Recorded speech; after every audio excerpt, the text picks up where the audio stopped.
ప్రతి ఒక్కరి లైఫ్లో ఉంటా అన్న, మంచిగా బతకాలా, మంచిగా ఒక బండి కొనుక్కోవాలా, ఒక మంచి బంగ్లాలో ఉండాలా, మంచిగా పైసలు ఉండాలా, ఇంకా సంతోషంగా ఉండాలని చెప్పేసి. కానీ దేవుడు అందరు బతుకులు ఒక రకంగా రాయాడు కదా. కానీ ఒకటైతే గట్టిగా చెప్పగలుగుతా కాక, మనం కష్టపడి ముంగడికి వెళ్తే ప్రతి ఒక్కడు ఎంకరేజ్ చేసేటోడు కంటే ఇంకా ఎనిక్కిలా అయ్యేటోడే ఉంటాడు. మనం సక్సెస్ అయిన తర్వాత ఆల్ ద బెస్ట్ చెప్పేటోళ్ళ కంటే మనము ఎదుగుతున్నప్పుడు ఎక్కిరిస్టోళ్ళే ఎక్కువ మంది ఉంటారు.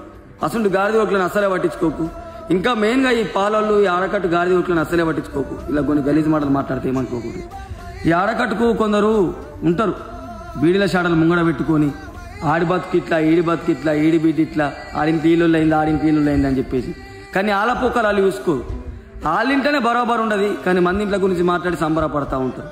ఒక్క మాట అయితే గట్టిగా చెప్పగలుగుతా, నీ జీవితం గురించి నువ్వు ఆలోచించకుండా కూడా మంది జీవితం గురించి ఆలోచిస్తున్నావు కదా. రేపటి నాడు ఆ బతుకు నీకు వచ్చినప్పుడు, నిన్ను చూసి 10 మంది నవ్వినప్పుడు నీకు అర్థమవుతుంది. కొంచెమైనా మంది జీవితాల గురించి ఆలోచించే ముందు అమ్మలక్కలు కానీ, ఆడకట్టోళ్ళు కానీ, పాలోళ్ళు కానీ కొంచెం సిగ్గుంచుకోరు మీ బతుకులలో. మారాలిరా మనిషి అంటేనే